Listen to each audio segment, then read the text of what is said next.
ಎಲ್ಲರಿಗೂ ನಮಸ್ಕಾರ. ಯಾವತ್ತಾದ್ರೂ ಯೋಚನೆ ಮಾಡಿದಿರಾ? ಒಂದೇ ತರದ ಎರಡು ಗಿಡಗಳು, ಆದ್ರೆ ಒಂದು ಮಾತ್ರ ಚೆನ್ನಾಗಿ ಎತ್ತರಕ್ಕೆ ಬೆಳೆಯುತ್ತೆ, ಇನ್ನೊಂದು ಯಾಕೋ ಕುಳ್ಳಗೆ ಉಳಿದುಬಿಡುತ್ತೆ. ಹೀಗ್ಯಾಕಾಗತ್ತೆ?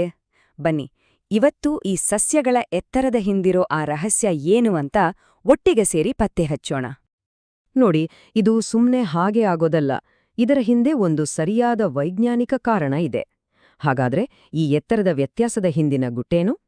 ಈ ಪ್ರಶ್ನೆಗೆ ಉತ್ತರ ಹುಡುಕುವ ನಮ್ಮ ಪಯಣ ಇಲ್ಲಿಂದ ಶುರು.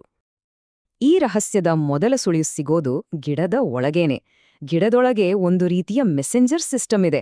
ಅದೇ ಗಿಡಕ್ಕೆ ಬೆಳಿ ಅಂತ ಸಿಗ್ನಲ್ ಕಳಿಸೋದು. ಇದನ್ನ ಒಂದು ರೀತಿ ಇಂಟರ್ನಲ್ ಕಮಾಂಡ್ ಸೆಂಟರ್ ಅಂದ್ಕೋಬಹುದು.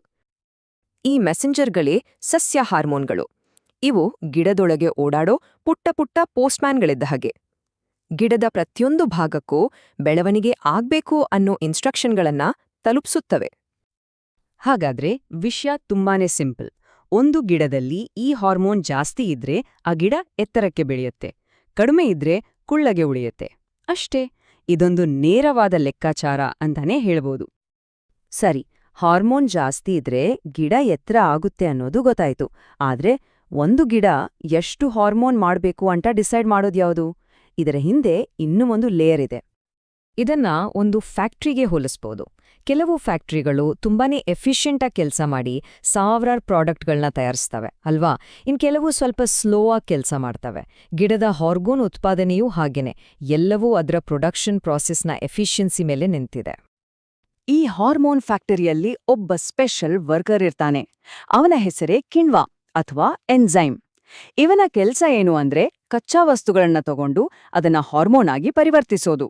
ಈ ಕಿಣ್ವ ಅನ್ನೋ ಕೆಲಸಗಾರ ಎಷ್ಟು ಫಾಸ್ಟ್ ಆಗಿ, ಎಷ್ಟು ದಕ್ಷತೆಯಿಂದ ಕೆಲಸ ಮಾಡ್ತಾನೋ ಅಷ್ಟು ಜಾಸ್ತಿ ಹಾರ್ಮೋನ್ ಉತ್ಪಾದನೆ ಆಗುತ್ತೆ.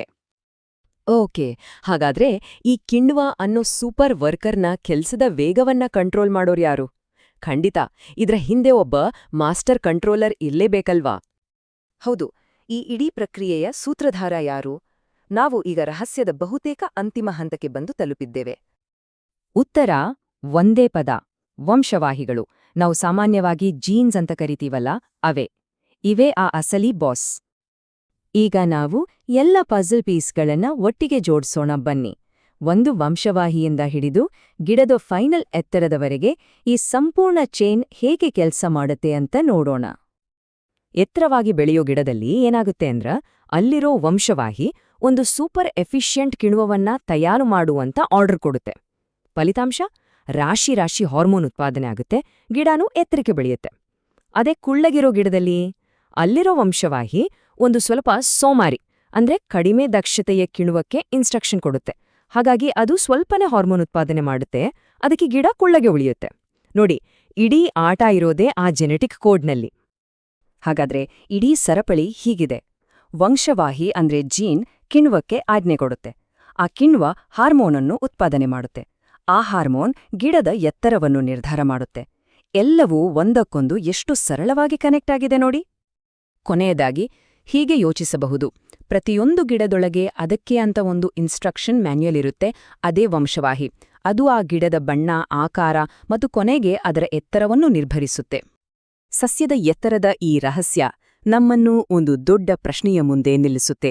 ನಮ್ಮ ಸುತ್ತಮುತ್ತಲಿರುವ ಪ್ರಾಣಿಗಳಿಂದ ಹಿಡಿದು ಮನುಷ್ಯರವರೆಗೆ ಈ ವಂಶವಾಹಿಗಳು ಇನ್ನೂ ಯಾವೆಲ್ಲ ಅದ್ಭುತಗಳನ್ನ, ಯಾವೆಲ್ಲ ಗುಣಲಕ್ಷಣಗಳನ್ನ ಕಂಟ್ರೋಲ್ ಮಾಡ್ಬೋದು? ಈ ಜೆನೆಟಿಕ್ ಬ್ಲೂಪ್ರಿಂಟ್ನ ಸಾಧ್ಯತೆಗಳು ನಿಜಕ್ಕೂ ಅಪಾರ.